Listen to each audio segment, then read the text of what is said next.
सेवक चलते हुए जो तकने वाले बढ़ते हुए। Thank you Jesus, thank you Jesus, thank you Jesus. धन्यवाद करते हैं सब जन अपने होठों को खोलते हुए। Thank you Jesus, thank you Jesus. Hallelujah, hallelujah, hallelujah, hallelujah, hallelujah, hallelujah, hallelujah.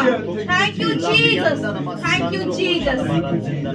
सर्वशक्तिमान, दयावान, दयालु, कृपालु, महान सामर्थी परमेश्वर, सर्वश्रेष्ठ, सर्वोत्तम, सर्वशक्तिमान परमेश्वर, सर्वज्ञानी परमेश्वर, तेरा धन्यवाद करते हैं पिता, तेरी तारीफ करते हैं प्रभु, तेरी शुक्रगुजारी करते हैं हमारे मालिक, हमारे पिता, हमारे सब कुछ, हमारे परमेश्वर।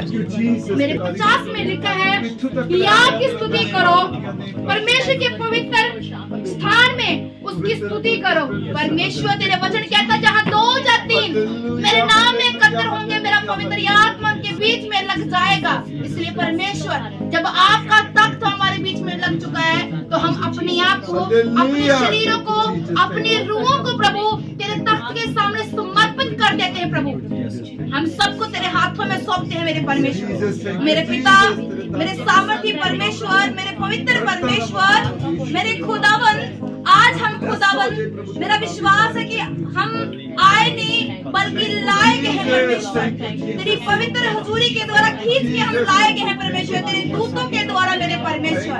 और अगर हम लाए गए हैं तो प्रभु मेरी दुआ है तेरे आगे, तेरी दासी की तेरी बेटी है प्रभु तेरे आगे कि परमेश्वर आज इस घर पे तेरा तख्त जब लग चुका है तो तेरे तख्त का प्रकाश आज उतर आए पिता, उमड़ आए मेरे सामर्थी परमेश्वर। जितना भी वचन हो प्रभु, जितनी भी सभा ये चले पिता परमेश्वर, पिता हम सभा को तेरे हाथों में सौंपते हैं, तेरे तख्त के सामने रखते हैं पिता परमेश्वर।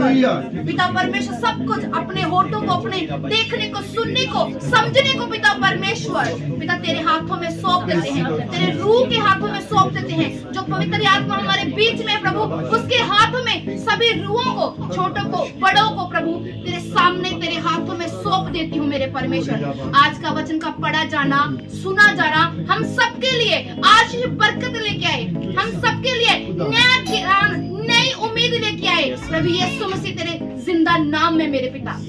पिता परमेश्वर मैं सबको तेरे हाथों में सौंपती हुई पिता परमेश्वर, इस बंदगी को, इस घर को तेरे हाथों में समर्पित करती हूँ खुदा। और आज पिता हम सेम ना रहे सब जन, आज हम सेम ना रहे, एक एक जन जो जहाँ पर बैठा है खुदा आज वो सेम ना रहे, बल्कि तेरे जलाली प्रकाश से भर जाए मेरे पिता। और मेरा विश्वास है प्रभु जब आप हमारे बीच में है पिता परमेश्वर, क्यों ना तेरा प्रकाश उमड़ेगा मेरे सामर्थी परमेश्वर खुदावन। और हम अपना आप सबको सौंपते हुए पिता तेरे यीशु नाम से पिता आज हम मांग लेते हैं। आमीन, आमीन, आमीन, आमीन, आमीन। हालेलुया, हालेलुया, हालेलुया से hallelujah, hallelujah, hallelujah, hallelujah, hallelujah, hallelujah, hallelujah. अपने सारे काम छोड़ देने हैं, परमेश्वर की हजूरी में बैठना है और सब जन ने बैठना है। Hallelujah, hallelujah, hallelujah. धन्यवाद यहोवा दा सदा ही करदे रहना है, धन्यवाद यहोवा दा सदा ही करदे रहना है। ना रखना है नाम ओदा दिल तो लेना है, ना रखना है नाम ओदा दिल को लेना है, सदा ही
ਕਰਦਿਆਂ ਰਹਿਣਾ ਏ ਨਾਮ ਉਹਦਾ ਦਿਲ ਕੋਲ ਲੈਣਾ ਏ ਧੰਨਵਾਦ ਯਹੋਵਾ ਦਾ ਸਦਾ ਹੀ ਕਰਦਿਆਂ ਰਹਿਣਾ ਏ अखर बंद कर दो नायक और परमेश्वर बोल दो कि परमेश्वर मैं तैयार हाँ तेरी महिमा ਨੂੰ ਕਰਨ ਦੇ ਲਈ मैं तैयार हाँ पिता तेरे हर उस काम ਨੂੰ ਕਰਨ ਦੇ ਲਈ ਜਿਸ ਕੰਮ ਲਈ ਤੂੰ ਮੈਨੂੰ ਧਰਤੀ ਤੇ ਭੇਜਿਆ ਖੁਦਾਮ ਦੇ ਪਿਆਰੇ ਲੋਗੋ ਉਤਪਤੀ ਦੀ ਪੁਸਤਕ ਦੇ ਵਿੱਚ ਲਿਖਿਆ ਪਰਮੇਸ਼ਰ ਨੇ ਮਨੁੱਖ ਦੀ ਰਚਨਾ ਕੀਤੀ ਪਰਮੇਸ਼ਰ ਨੇ ਆਦਮ ਨੂੰ ਬਣਾਇਆ ਕਿਸ ਲਈ ਬਣਾਇਆ ਸੀ ਪਰਮੇਸ਼ਰ ਨੇ ਆਦਮ ਨੂੰ ਕਿਸ ਲਈ ਉਤਪਤੀ ਕੀਤੀ ਇੱਕ ਮਨੁੱਖ ਜਾਤੀ ਦੀ ਉਹਦੇ ਪਿੱਛੇ ਪਰਮੇਸ਼ਰ ਦੀ ਇੱਕ ਬੜੀ ਪਲੈਨਿੰਗ ਸੀ ਬੜੀ ਪਲੈਨਿੰਗ ਸ਼ਾਇਦ ਅਸੀਂ ਧਰਤੀ ਤੇ ਆ ਗਏ ਉਹ ਪਲੈਨਿੰਗ ਭੁੱਲ ਗਏ ਉਹ ਵਾਦਾ ਉਹ ਵਾਚਾ ਜੋ ਪਰਮੇਸ਼ਰ ਨਾਲ ਅਸੀਂ ਮਨੁੱਖ ਜਾਤੀ ਨੇ ਕੀਤੀ ਸੀ ਸ਼ਾਇਦ ਅਸੀਂ ਭੁੱਲ ਗਏ ਅਸੀਂ ਸੰਸਾਰ ਦੇ ਵਿੱਚ ਐਸੇ ਖੁੱਬੇ ਕਿ ਜੋ ਵਾਦਾ ਕੀਤਾ ਸੀ ਉਹ ਕੋਹੋਂ ਦੂਰ ਸਾਡੇ ਤੋਂ ਹੋ ਗਿਆ ਪਰ ਅੱਜ ਫਿਰ ਤੋਂ ਪਰਮੇਸ਼ਵਰ ਸਾਨੂੰ ਉਸ ਵਾਅਦੇ ਨੂੰ ਯਾਦ ਕਰਵਾਉਂਦਾ ਹੈ ਸਾਨੂੰ ਯਾਦ ਕਰਵਾਉਂਦਾ ਉਸ ਸਮੇਂ ਦੇ ਬਾਰੇ ਜਿਸ ਸਮੇਂ ਵਿੱਚ ਪ੍ਰਭੂ ਨੇ ਸਾਨੂੰ ਇਸ ਧਰਤੀ ਤੇ ਜਨਮ ਦੇ ਕੇ ਭੇਜਿਆ ਸੀ ਸਾਡੀਆਂ ਅੱਖਾਂ ਖੋਲੀਆਂ ਸੀ ਇਸ ਧਰਤੀ ਦੇ ਉੱਤੇ ਸਾਨੂੰ ਵਧਾਇਆ ਸਾਨੂੰ ਫਲਵੰਤ ਕੀਤਾ ਸਾਡੇ ਪਰਮੇਸ਼ਰ ਨੇ ਪਰ ਅੱਜ ਉਹਦੀ ਸਾਡੇ ਤੋਂ ਫਿਰ ਤੋਂ ਉਹੀ ਮੰਗ ਹੈ ਕਿ ਅਸੀਂ ਉਹਦਾ ਧੰਨਵਾਦ ਕਰਦੇ ਰਹੀਏ ਅਸੀਂ ਉਹਦੀ ਸ਼ੁਕਰਗੁਜ਼ਾਰੀ ਕਰਦੇ ਰਹੀਏ 24 ਘੰਟੇ ਅਸੀਂ ਉਹਦੀ ਮਹਿਮਾ ਕਰਦੇ ਰਹੀਏ ਹਰ ਇੱਕ ਰੂਹ ਉਹਦੀ ਪ੍ਰਤਿਸ਼ ਕਰੇ ਕਿਉਂਕਿ ਰੂਹ ਜੋ ਆਈ ਹੈ ਉਸੇ ਦੇ ਦੁਆਰਾ ਆਈ ਹੈ ਉਸਨੇ ਅਨੁਗ੍ਰਹ ਕੀਤਾ ਉਸਨੇ ਦਇਆ ਬਖਸ਼ੀ ਤੇ ਅੱਜ ਅਸੀਂ ਜੀਵਤਿਆਂ ਦੀ ਮੰਡਲੀ ਦੇ ਵਿੱਚ ਹਾਂ ਉਹਦਾ ਜੇ ਫਜ਼ਲ ਹੈ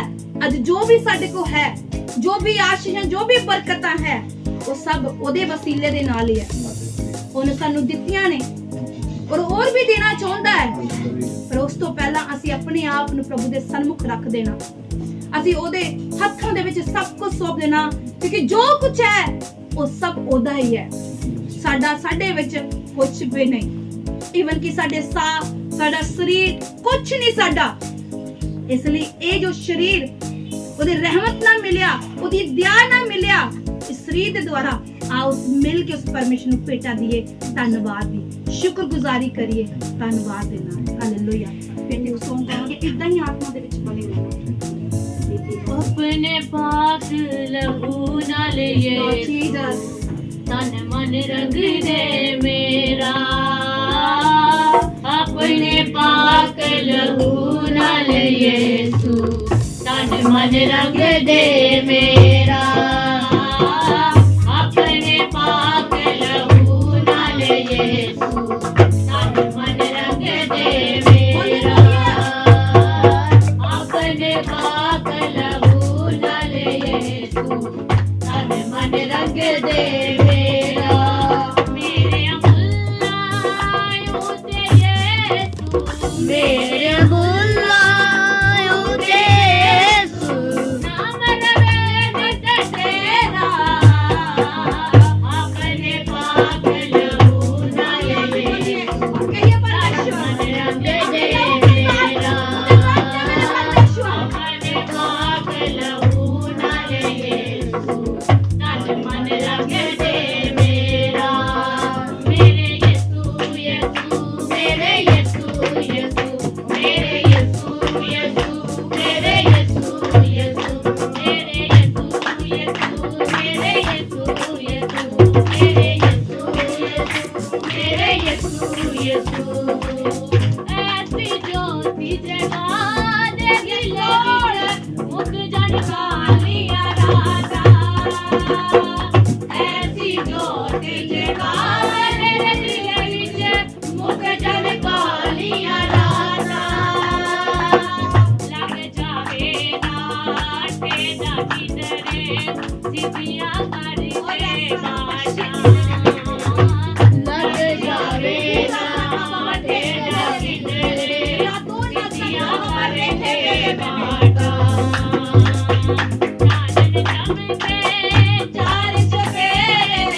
जानन चमके चार चफेरे मारी दे दूर हनेरा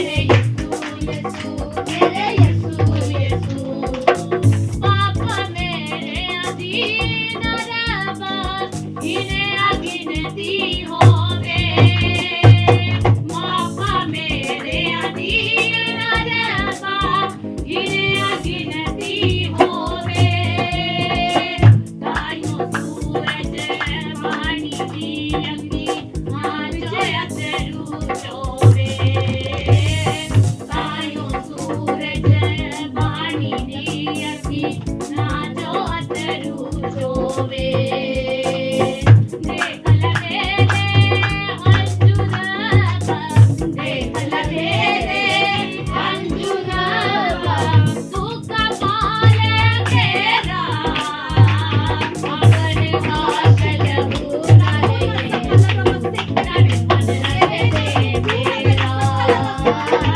अगर कासल बुरा लगे तन मन लगे दे मेरा मेरे अमुल्ला यूते यीशु मेरे अमुल्ला यूते यीशु नाम रहे बस तेरा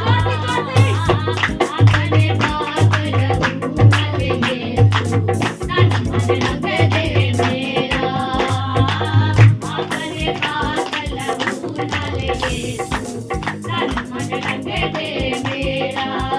दे मेरा मेरे यीशु यीशु मेरे यीशु यीशु मेरे यीशु यीशु मेरे यीशु यीशु मेरे यीशु यीशु मेरे यीशु यीशु मेरे यीशु यीशु मेरे यीशु यीशु किरमत बज के पाप जो मेरे कर दे माफ खुदाया किरमत बज के पाप जो मेरे कर दे माफ खुदाया नाग बली दे तो के सारे कर दे माफ खुदाया नाग बली दे तो के सारे कर दे माफ खुदाया सदा दी जिंदगी पालेगा सदा दी जिंदगी पालेगा नारी ते आवे तेरा अपने पाप लहू नाले यीशु तन मन रंग दे मेरा अपने पाप लहू नाले यीशु तन मन रंग दे मेरा मेरे अमुल्ला यूते यीशु मेरे अमुल्ला यूते यीशु नाम रहे बस तेरा अपने पाप लहू नाले यीशु तन मन रंग दे मेरा अपने पाप लहू नाले यीशु तन मन रंग दे मेरा मेरे यीशु यीशु मेरे यीशु यीशु मेरे यीशु यीशु मेरे यीशु यीशु मेरे यीशु यीशु मेरे यीशु यीशु मेरे यीशु यीशु मेरे यीशु यीशु हालेलुया यूते यीशु मेरे अमुल्ला यूते यीशु नाम रहे बस तेरा अपने पाक लहू नाले यीशु तन मन रंग दे मेरा अपने तन मन रंग दे मेरा मेरे यीशु यीशु मेरे यीशु यीशु मेरे यीशु यीशु मेरे यीशु सबसे धन्यवाद करते हुए सामर्थी जिंदा जलानी परमेश्वर का सच में उसकी प्रेजेंस हमारे बीच में है सच में इसका पवित्र रूह उसकी रूह की अग्नि हमारे बीच में है खुदावंत के प्यारे लोगों अभी इस बच्ची ने सॉन्ग को गाया तो उसकी जो पहली लाइनें थी कि ऐसी जोत जगा मेरे दिल विच कि मुक जन कालियां रातां ਇਹ ਕਿਸ ਕਾਲੀ ਰਾਤ ਦੀ ਗੱਲ ਕੀਤੀ ਗਈ ਹੈ ਇਹ ਉਹ ਕਾਲੀ ਰਾਤ ਦੀ ਗੱਲ ਨਹੀਂ ਕੀਤੀ ਗਈ ਜੋ ਸੰਸਾਰ ਦੇ ਵਿੱਚ ਹੈ ਸ਼ਾਇਦ ਹੋ ਸਕਦਾ ਦੁੱਖਾਂ ਦੇ ਵਿੱਚ ਆ ਪਰੇਸ਼ਾਨੀ ਵਿੱਚ ਆ ਕੁਝ ਵੀ ਕਾਲੀ ਰਾਤ ਕਿਸੇ ਦੇ ਜੀਵਨ 'ਚ ਹੋ ਸਕਦੀ ਹੈ ਪਰ ਇਹ ਉਸ ਕਾਲੀ ਰਾਤ ਦੀ ਗੱਲ ਨਹੀਂ ਕੀਤੀ ਇਹ ਉਸ ਕਾਲੀ ਰਾਤ ਦੀ ਗੱਲ ਕੀਤੀ ਜੋ ਸਾਡੇ ਜੀਵਨ ਦੇ ਵਿੱਚ ਆ ਉਹ ਕਾਲੀ ਰਾਤ ਜੋ ਬੁਰਾਈ ਹੈ, ਜੋ ਪਾਪ ਹੈ, ਜੋ ਸਾਨੂੰ ਸਾਡੇ ਪਰਮੇਸ਼ਰ ਤੋਂ ਦੂਰ ਕਰਦੀ ਹੈ। ਉਹ ਚੁਗਲੀ ਹੋ ਸਕਦੀ, ਨਿੰਦਿਆ ਹੋ ਸਕਦੀ, ਈਰਖਾ ਹੋ ਸਕਦੀ, ਬਹੁਤ ਸਾਰੀਆਂ ਕਾਲੀਆਂ ਰਾਤਾਂ ਨੇ ਅੱਜ ਮਨੁੱਖ ਦੇ ਜੀਵਨ ਦੇ ਵਿੱਚ। ਅਤੇ ਗੀਤਕਾਰ ਲਿਖਣ ਵਾਲਾ ਲਿਖ ਰਿਹਾ ਕਿ ਮੇਰੇ ਜੀਵਨ ਦੀਆਂ ਕਾਲੀਆਂ ਰਾਤਾਂ ਨੂੰ ਮੁਕਾ ਦੇ, ਕਿਉਂਕਿ ਜਦ ਤੱਕ ਸਾਡੇ ਜੀਵਨ ਦੀ ਕਾਲੀ ਰਾਤ ਖਤਮ ਨਹੀਂ ਹੁੰਦੀ, ਅਸੀਂ ਕਦੇ ਵੀ ਉਜਾਲੇ ਨੂੰ ਨਹੀਂ ਦੇਖ ਸਕਦੇ। ਕਾਲੀ ਰਾਤ ਮੁੱਕੇਗੀ ਤੇ ਅਸੀਂ ਉਜਾਲੇ ਵਿੱਚ ਪ੍ਰਵੇਸ਼ ਕਰਾਂਗੇ। ਇਸ ਲਈ ਅੱਜ ਅਸੀਂ ਉਸ ਕਾਲੀ ਰਾਤ ਨੂੰ ਖਤਮ ਕਰਨਾ ਆਪਣੇ ਜੀਵਨ ਦੇ ਵਿੱਚ, ਤਾਂ ਕਿ ਅਸੀਂ ਉਜਾਲੇ ਦੇ ਵਿੱਚ ਪ੍ਰਵੇਸ਼ ਕਰ ਸਕੀਏ। ਹਾਲੇਲੂਇਆ। ਆਪਣੇ ਹੱਥਾਂ ਨੂੰ ਉਠਾਓ, ਆਪਣੀ ਬਾਈਬਲ ਨੂੰ ਆਪਣੇ ਹੱਥ ਵਿੱਚ ਲੈਂਦੇ ਹੋਏ थैंक यू जीसस बोलते धन्यवाद धन्यवाद धन्यवाद। Thank you Jesus hallelujah hallelujah hallelujah. Thank you अब्बा फादर, तेरा धन्यवाद प्रभु, तेरी तारीफ हो तारीफ हो तारीफ हो। थैंक यू जीसस प्रभु, तेरा धन्यवाद करते हैं हमारे अब्बा, हमारे पवित्र पवित्र पवित्र स्थानों पे यहोवा आसमानी बाप तख्त में विराजमान परमेश्वर, तेरा धन्यवाद करते हैं पिता आज के कलाम के लिए प्रभु जी, आज के पवित्र शब्दों के लिए प्रभु जी, तेरा धन्यवाद करते हैं खुदावन। तेरा आज जितना मदद करे खुदा, अपनी बुद्धि के द्वारा नहीं, अपनी समझ के द्वारा नहीं, अपने ज्ञान के द्वारा नहीं, बल्कि तेरे प्रकाश के द्वारा हम इन वचनों को पढ़े और समझे मेरे परमेश्वर। आज का वचन इन सबके लिए बड़ी रोशनी, बड़ा प्रकाश लेके आए प्रभु परमेश्वर। आज इनकी आत्मिक आंखें खुले, आत्मिक कान खुले, आज का नाम है पिता। वचन को पढ़ा, सुना जाना, समझा जाना, पवित्र आत्मा अगुवाई की ओर अगुवाई करे पवित्र आत्मा। Thank you Lord, thank you Jesus, हमारी प्रार्थना को सुनने के लिए, कबूल करने के लिए मांगते प्यारे पिता प्रभु यीशु के नाम से, आमीन आमीन। Hallelujah hallelujah hallelujah. हम निकालेंगे रूत की पुस्तक, उसका 3, और ये पुस्तक हम काफी दिनों से पढ़ रहे हैं। है जो छोटी सी, सिर्फ छोटी सी पुस्तक है, 4 चैप्टर है इसमें सिर्फ ओनली, पर हम महीना हो गया से बाहर नहीं आ पा रहे, क्योंकि परमेश्वर इस पुस्तक में इतनी बातें कर रहा है, इतनी डीपली हमें लेके जा रहा है। ये पहली प्रीच हमने की थी क्रूसेड में बुधवार को, और तब से लेके ऑनलाइन हर रोज इस पुस्तक के ऊपर प्रीचिंग की जा रही है, और परमेश्वर का पवित्र रूप अलग रीति से हमसे बात कर रहा है। हालेलुया। और मेरा विश्वास है कि परमेश्वर जैसे मुझसे बात कर रहा है, आज वो आपसे भी बात करेगा। Hallelujah hallelujah hallelujah. रूत की पुस्तक, न्यायों की पुस्तक के आगे पुराना नियम। पहले मैं आप लोगों को सिंपल से बताती हूँ कि ये स्टोरी कौन सी है और स्टोरी कहाँ तक जाती है। हम पहला पढ़ते हैं रूत पहला, तो वहाँ लिखा है कि एक परिवार है जिसमें 2 बच्चे, पति और वाइफ है, और ये अबीमेलेक की फैमिली है जिसमें न्योमी उसकी पत्नी है, और उसे एलीमेलेक, और उसके बच्चों के नाम भी बीच में लिखे गए हैं, मलियोन और कलियोन। ये 2 बेटे हैं, न्योमी पत्नी है, माँ है बच्चों की, और अबीमेलेक एलीमेलेक उनका हस्बैंड है। हालेलुया। ये 4 फैमिली के मेंबर है और बैतलहम में रहते हैं। बैतलहम का मतलब रोटी का घर, आशीष की नगरी। हालेलुया। जहाँ प्रभु यीशु मसीह भी पैदा हुए। हालेलुया। तो बैतलहम नगरी में ये परिवार रहता है, परमेश्वर की आशीष वाले नगर में ये परिवार रहता है। पर होता क्या है, समय बीतता जाता है, इस नगरी में अकाल पड़ता है। जब इस नगरी में अकाल पड़ता है, हो सकता है कि वहाँ भूखमरी होगी, जहाँ वहाँ पानी की कमी हो सकती है, कुछ भी हो सकता है, और वहाँ अकाल पड़ता है। तो यहाँ से वो परिवार सोचता है कि यहाँ जो बैतलहम नगर है, यहाँ तो अकाल पड़ गया, चिंता पड़ गई उनको कि हम क्या खाएंगे, बच्चों को क्या खिलाएंगे, क्या पिएंगे। और वो फैमिली यहाँ से निकलती है और बनाती है कि हम मोआब देश में जाएंगे, जहाँ मोआब देश में रोटी थी। मोआब देश वो देश है जो एक पाप की जाति के द्वारा पैदा किया गया देश है। मोआब देश वो है जिसमें परमेश्वर की मर्जी बिल्कुल भी नहीं, क्योंकि वो मोआब देश पाप की नगरी है। वो बेटी और बाप की, जो लूत था, अब्राहिम का भतीजा लूत था, जो सोदोम और अमोरा में रहते थे, जिसकी वाइफ लून का खंबा बन गई थी, आज भी वो खंबा है। तो वो जो लूत था, उसकी और उसकी बेटियों के संबंध के द्वारा मोआब देश पैदा हुआ। ये एक पाप माना गया यहोवा की नजरों में, और यहोवा ने इसे पाप की नगरी कहकर पुकारा। और ये नगरी बसरी है, पर ये पाप की नगरी है। और जब ऐसा हो रहा था, तो वो परिवार यहाँ से निकला, रोटी के घर को छोड़कर उस पाप वाली नगरी में गया। पाप वाली नगरी में क्योंकि अभी खाना था, वहाँ हरा भरा सब कुछ चल रहा था। जैसे कि हमारे इंडिया में कोविड आया और सबको तहस नहस हो गया, पैसा काम नहीं आया लोगों के, बड़े बड़े लोग ऐसे हाथ पे हाथ रखे थे, लोग मौतें हो रही हैं क्योंकि वो हम अकाल ही देखेंगे कि अकाल पड़ गया कि जिसमें पैसा भी कुछ काम नहीं कर रहा। ऐसे ही बैतलहम में हुआ था। बैतलहम में पैसा होते हुए भी लोग भूखे मर रहे थे, कोई भी पैसा काम नहीं आ रहा था।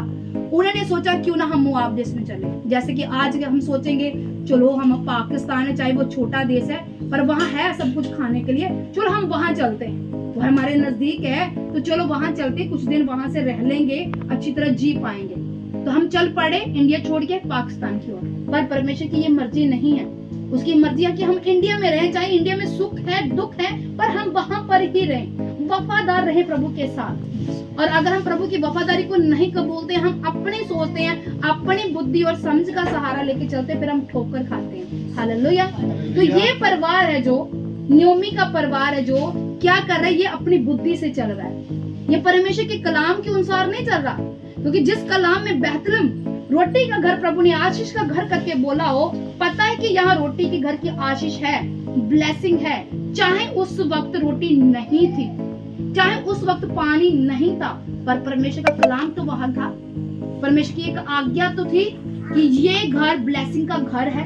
और परमेश्वर की जहाँ आज्ञा होती है फिर वैसे कैसे उसे तोड़ा जा सकता है। पर इस परिवार ने, बाइबल कहती है, ज्ञान ना होने के कारण मेरी प्रजा नाश हो रही है।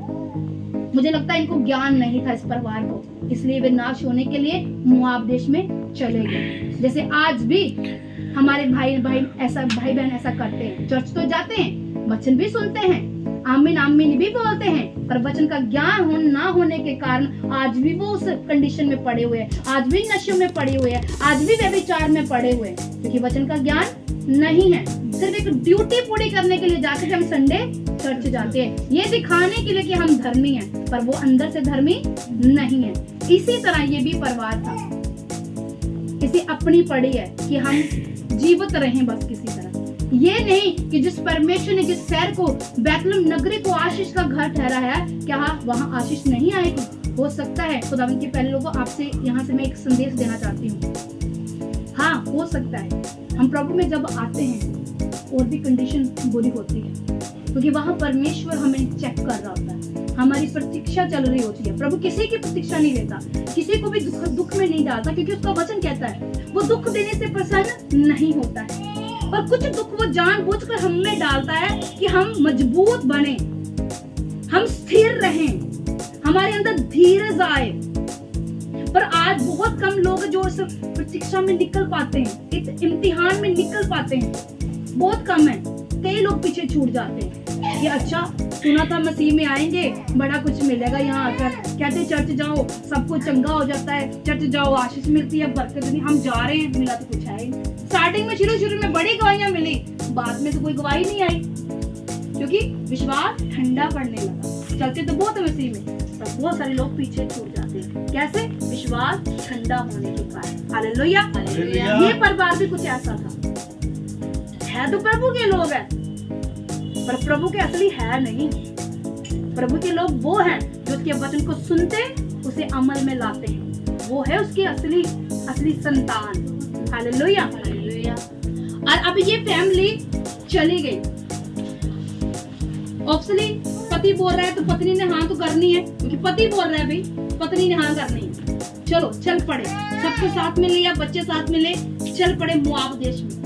अब मुआब देश में जाते तो होता क्या है, शुरू में जब हम पाप के जीवन में जाते हैं तो पाप हमें बड़ा रच जाता है, हर तरह इधर से भी आशीष आ रही है, इधर से भी बरकत आ रही है, और हमें लग रहा है ये बड़ी अच्छी दुनिया जी रहे हैं। हम कहाँ चलिए पवित्रता बना के रखो जी, पाप ना करो जी, ऐसा ना करो वैसा, दुआ करो जी, प्रेयर करो जी, बाइबल पढ़ो जी। ये एक अच्छी लाइफ है, इसमें कोई हमें रोकने वाला नहीं है। पाप की दुनिया ऐसी होती ना, बुराई करने से आपको कोई नहीं रोकेगा, पर जो धर्मी दुनिया होती ना, उसमें हर पल आपको टोका जाएगा कि आप सही चाल चलो, सही चाल चलो। तो ये लोग सही चाल छोड़कर गलत चाल पर चढ़े। शुरू में बड़ी ब्लेसिंग मिली होगी, नहीं ब्लेसिंग मिलती गई, पाँव लग गए उनके, टिक गए कि सही ठिकाने पर हम आ गए हैं, भूखे तो नहीं है ना। तो आगे हम पढ़ते हैं बाइबल में, तो ये जो एलीमेलेक था इसकी डेथ हो जाती है और उन्हें लगता है चलो कोई बात नहीं, नॉर्मली बात है ना, इसकी आई होगी, इतनी उम्र होगी, डेथ होगी। और वो नहीं जानते कि इसके पीछे प्लानिंग किसकी चल रही है। क्योंकि पाप जब हमारे जीवन में है वो मीठा तो लगता है हमें। जब हवा भरमाई गई थी उसे बोला गया था जिस ये फल खा, शैतान कहता खा, ये कितना सुंदर है, तो खाएगी ना तो भी परमेश्वर की तरह हो जाएगी। पहले उसे मीठा दिया गया, पहले उसे भरमाया गया, उसे वो फल खिलाया गया प्यार से, फिर उसे क्या किया, उसे नफरत मिली। पाप जब आता है हमारे जीवन में नफरत आती, पाप आता, बीमारी आती, रोग आता, कष्ट आते। इसी तरह शुरू में तो इन्हें बड़ी ब्लेसिंग मुआब देश में आगे कहते हैं ऐसा होता है वैसा, मतलब बड़े आनंद बड़ी जिंदगी जी रहे, और वहां जाके एलीमेलेक पूरा हो जाता है। फिर लगा चलो नॉर्मल लाइफ है, कोई बात नहीं, ऐसा बच्चे बड़े हो चुके थे वहां रहते रहते। और न्योमी ने क्या किया, अपने दोनों बेटे की शादी कर दी वहां, फिर से पाप किया, दोनों बेटे की वहां शादी कर दी। किस देश में? मुआब देश में, जिससे परमेश्वर को नफरत थी और परमेश्वर की सख्त आज्ञा थी कि वहां की बहुएं नहीं लाई जाएगी और यहाँ का बेटा वहां नहीं जाएगा, ये उसकी आज्ञा थी। पर यहाँ फिर से दूसरी बार उसने गलती कर दी, उसने बहुओं को लाई कि चलो इस शहर में रह रहे हैं, चलो यहाँ की लोगों के साथ, अन्य जाति के लोगों के साथ शादी कर देते हैं। शादी हो भी गई, फिर से अच्छा जीवन चलने लगा कोई बात नहीं, सही सेटलमेंट चल रहा है, चलता गया। फिर से शैतान ने अपना काम किया, शैतान ने अपना हथियार फेंका, क्योंकि वो अचानक से भेजता है। पहले वो ठंडा करता है इंसान को, पाप में डालता है, फिर अचानक से वो अटैक करता है। उसने पहला अटैक उसके हस्बैंड के ऊपर किया, बाद में फिर से सब कुछ सही हो गया, अच्छा जीवन जी रहे, फिर से उसके बच्चों को अटैक किया, और जब बच्चों के ऊपर अटैक किया वो बच्चे भी दोनों मर गए।